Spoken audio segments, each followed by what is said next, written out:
বাড়িতে অনেকদিন পিঠা তৈরি করা হয় না আর বাচ্চারা পিঠা খাবার জন্য অনেক বায়না করছিল।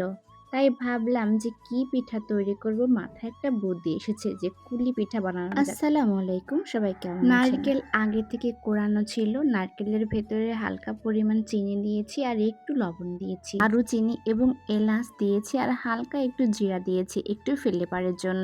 এটা তৈরি হতে লাগুক আর অন্যদিকে আমি খামিরটা তৈরি করি। এখানে আমি ময়দা নিয়েছি, ময়দার মধ্যে অল্প পরিমাণ সয়াবিন তেল নিয়ে ভালো করে মিক্সড করেছি। ময়দার সাথে তেলটা মিক্সড হয়েছে কিনা আমরা কিভাবে বুঝবো?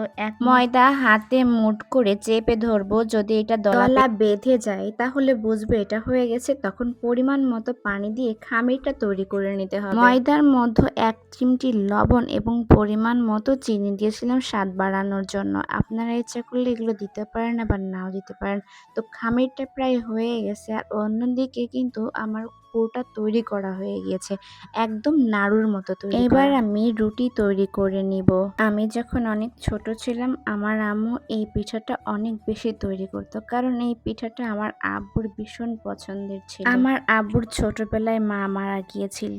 আমার আব্বু তো তেমন একটা কিছু খেতে পারেনি, কারণ মা না থাকলে যা হয় আর কি, কিন্তু আমাদের মায়েরা সবকিছু তৈরি করে আমাদের খাইয়েছে। এখন আমরা আমাদের ছেলে মেয়েদের পিঠা তৈরি করে খাওয়াচ্ছি। এখন আমি ছাঁচের সাহায্যে পিঠাগুলো তৈরি করে নিব আর প্রত্যেকটা পিঠা কিন্তু একই রকম করে তৈরি করে নিতে হবে। ছাঁচের উপরে রুটিটা দিতে হবে, তারপরে পরিমাণ মতো পুর দিয়ে পিঠা তৈরি করে নিতে হবে। এই পিঠা চাউলের গুঁড়া দিয়েও তৈরি করা হয়, সেটা হচ্ছে ভাপা গুলি। সেগুলো খেতে কিন্তু অনেক মজা।